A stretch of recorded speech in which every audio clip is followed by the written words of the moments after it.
Because of you. మీరే కనుక secularism if you would applied in the true spirit, there would have no need for the changes what are there today. మీరు చేసే తప్పులు ఆ రోజు నేను అడిగా. ఓల్డ్ సిటీలో పతబస్తీ హైదరాబాద్లో మీరు 15 నిమిషాలు మీరు కళ్ళు మూసుకోండి పోలీసుల్ని, మేము హిందువులకి ఏంటో చూపిస్తామంటే నువ్వు ఎవరిని ఉద్దేశించి మాట్లాడుతున్నావు? హిందూ అంటే దాంట్లో పవన్ కళ్యాణ్ కూడా ఉన్నాడు. పొద్దున్న లేస్తే నేను హనీఫ్, అబ్దుల్, మొత్తం రహీం వాళ్ళతోనే ఉంటాను నేను. కానీ నేను వాళ్ళతో ఉన్నాను కదా అని చెప్పి నాకు బాధ రాదని మీరు అనుకోకండి, తప్పది. ఓ గలతే భయ్యా, తప్పది.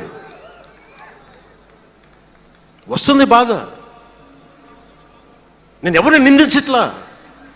తిరుపతి కల్తీ లడ్డు చేస్తే నేను ముస్లింలను నిందించలా, క్రిస్టియన్లను నిందించలా. నేను నిందించింది దోషుల్ని పట్టుకోమని. చివరికి ఏం తేలారు? వాళ్ళందరూ హిందువులే కదా. నేను మాట్లాడుతుంది ఇది. This is secularism. If there is true secularism అని నాయకులందరికీ చెప్తున్నాను, మీ అందరికీ చెప్తున్నాను. True secularism should be applied in the true spirit, not for damn convenient vote bank politics. Don't do it. Janasena is not for it. ఒక తప్పుని తప్పుగానే చెప్తాం. అంటే నేను ఎందుకు చెప్తున్నాను మీకు మాట అంటే, నారాజు గాకుర మా అన్నయ్య నజీరు అన్నయ్య ముద్దుల కన్నయ్య, మన రోజు మనకుంది మన్నయ్య అన్నామంటే డ్యాన్సులు చేశా మీ సరదా కోసం. 1 minute డప్పులతో దీంతో డ్యాన్సులు చేసి అది మీ సరదా కోసం.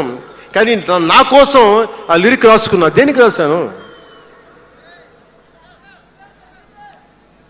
గుజరాత్లో ఆ మారణ హోమం జరిగితే దానికి చాలామంది ముస్లింలు చనిపోతే బాధతోటి నా హృదయం స్పందించి మాస్టర్జీ అనే ఒక ప్రజా కవి చేత నేను రాయించాను ఆ పాట. దాన్ని ఖండించినప్పుడు నేనేమనేది ఏంటంటే, అంటే నేను అంత నిష్పక్షపాతంగా ఉంటాను. నేను అనేది ఏంటంటే, గోద్రా మారణ హోమం జరిగినప్పుడు ఖండించాలి, ఖండింపబడాలి. There is no second thought about it. కానీ అసలు ఎందుకు జరిగింది అని ఆలోచిస్తే, కరసేవక్స్ రామ భజన చేసుకుంటూ ట్రైన్లోకి వెళ్తే ఒక గోద్రాలో ట్రైన్ తగలబెట్టేశారు. మరి దాని గురించి కూడా మాట్లాడాలి కదా. ఇది తప్పు, ఇది కూడా తప్పే. అలా జరుగునుకున్నా ఉండాల్సింది. బాధే నాకు. ఆ రోజు నేను సినిమాలో ఉన్నా కాబట్టి నారాజు గాకరని పెట్టా. అదే గనుక అలాంటి సంఘటన నుండి ఏం చేయాలి మనం? అలాంటి తప్పులు జరిగితే మొదటి తప్పు చేసిన వాడినే వెతికి వెతికి పట్టుకొని జ్యూస్ లాగా సెకండ్ వరల్డ్ వార్లో జర్మనీని ఎలాగా సౌత్ అమెరికాకి వెళ్ళినా ఎలా పట్టుకొని శిక్షించారో మొస్సాద్, అట్లాగా తప్పు ఎవడు చేయనండి, either is a Hindu or Muslim, ఎవరైతే మొదటి తప్పు చేశారో వాళ్ళను కనుక శిక్షిస్తే పర్యవసానమై ఉండవు. ఇది చాలా బలంగా ఆలోచించాలి. అంటే ఇవన్నీ ఎందుకు చెప్తున్నాను, ప్రతి ఒక్కరూ చాలా క్షుణ్ణంగా వినాలి. ఎందుకంటే భవిష్యత్తులో మీకు ఇవే పోరాటాలు. మీరు ఎమ్మెల్యేలు అయిపోయాం, మంత్రులు అయిపోయాం, అందరికీ కార్పొరేషన్ పదవులు వచ్చేసినాయి అంటే కాదు. ఇప్పుడు మనం వేసింది తొలి అడుగు మట్టుకే. నేను భారతదేశం కోసం చనిపోవడానికి సంసిద్ధంగా ఉన్నాను, గుర్తుపెట్టుకోండి. ఎందుకంటే నా ఇంటెన్సిటీ చాలా వైల్డ్గా ఉండదు. అంటే మాట్లాడితే సంస్కృతాన్ని తిడతారు, హిందీని మీరు రుద్దుతున్నారు, సౌత్లో దక్షిణాదిని అంటారు. అన్ని దేశ భాషలే కదా. మన తమిళనాడులో తమిళ్ హిందీ రాకూడదు, హిందీ రాకూడదు అంటుంటే నాకు అనిపించింది మనసులో ఒకటే, అప్పుడు తమిళ సినిమాల్ని హిందీలోకి డబ్ చేయకండి. డబ్బులేమో హిందీ నుంచి కావాలి, ఉత్తరప్రదేశ్ నుంచి డబ్బులు కావాలి. బీహార్ నుంచి డబ్బులు కావాలి, ఛత్తీస్గఢ్ నుంచి డబ్బులు కావాలి, కానీ హిందీ మాకు వద్దంటే అదే న్యాయం. పనిచేసే వాళ్ళందరూ మనకి బీహార్ నుంచి రావాలి, కానీ హిందీని ద్వేషిస్తానంటే ఎట్లా? ఇవన్నీ మారాలి కదా. అందుకని భాషల్ని ద్వేషించాల్సిన అవసరం లేదు.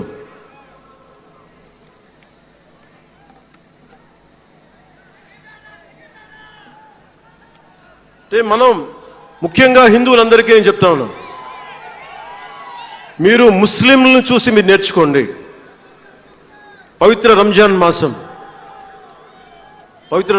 మాసంలో ఉపవాస దీక్ష వహిస్తున్న నా ముస్లిం సోదరులందరికీ నా హృదయపూర్వక రంజాన్ శుభాకాంక్షలు. సంస్కృతాన్ని తిడతారు, గుళ్ళల్లో సంస్కృతాలు మంత్రాలు చదవకూడదంటారు. ముస్లిమ్స్ ఆ మాట అంటున్నారా? అరబిక్లోనే కదా, ఐదర్ హిందూ ముస్లిం, ఐదర్ ఆంధ్రప్రదేశ్లో ముస్లిం కావచ్చు, తెలంగాణలో ఉన్న ముస్లిం కావచ్చు, తమిళనాడులో ఉన్న ముస్లిం కావచ్చు, అరబిక్లోనే కదా మంత్రాలు చదువుతారు, ప్రార్థిస్తారు. హిందూ ధర్మంలో సంస్కృతంలో చేస్తారు. దానికి ఏంటి సమస్య? తమిళంలో చదవాలా, తెలుగులో చదవాలా, కన్నడంలో చదవాలా? ఆ విధి విధానాలు ఉన్నాయి, వదిలేసేయండి వాటిని. వాటి జోలికి వెళ్ళకుండా కష్టాలని వాటిని పట్టించుకోండి.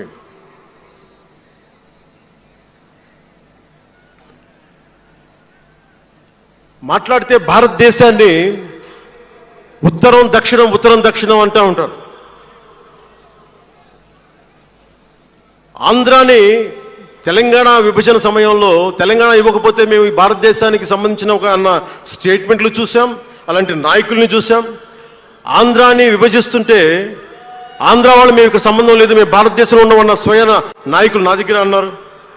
అంటే తెలంగాణ ఇవ్వకపోయినా, ఆంధ్ర ఇవ్వకపోయినా, విడగొట్టినా మేము భారతదేశంలోంచి విడిపోతామన్న మాటలు మీరు ఎలా మాట్లాడతారు? అంటే ప్రతి ఒక్కరికి కోపం వచ్చినప్పుడల్లా కట్ చేయడానికి భారతదేశం ఏదైనా కేక్ ముక్కంట మీ అందరికీ? కట్ చేయడానికి, భారతదేశ సమగ్రతని విధ్వంసం చేయడానికి ఒక్కడు ఉంటే నాలాంటి వాళ్ళు 10 కోట్ల మంది బయటకు వస్తారు. తస్మాత్ జాగ్రత్త. నార్త్ సౌత్ డిబేట్కి నా సమాధానం ఒకటే. ఉత్తరాదిన ఉన్న హిమాలయాల్లో ఉంది పరమశివుని కైలాసం. దక్షిణాదిన ఆయన కుమారుడు కుమారస్వామి మురుగన్ నివాసం. ఈ దేశాన్ని విడగొట్టే ధైర్యం, సాహసం ఎవ్వడికి ఉందని నేను అనుకోను. ఆ భయం నాకు లేదు. వారు ఎంచుకున్న ప్రదేశం ఈ భారతదేశం. అలాంటి దేశాన్ని విడగొట్టాలి అనుకుంటే ఒకసారి ఆలోచించి మాట్లాడండి. భాష వేరు, భావం వేరు. మీరు బయట వారు, మేము లోపల వారం.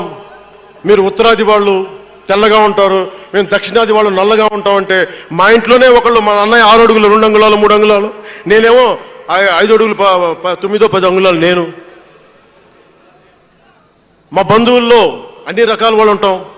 కొంతమంది నల్లగా ఉంటాం, కొంతమంది తెల్లగా ఉంటాం. ఏం చెప్తాం దీనికి? అర్థం లేని మాటలేంటి ఇవన్నీ? ఇలాంటి మాటలతోటి దేశాన్ని విచ్ఛిన్నం చేయకండి. రాజకీయ వైరుధ్యాలు వేరు, ఆ వైరుధ్యాలు ఉండటం సహజం. వైరుధ్యాలు ఉన్నాయి అని నెపం మీద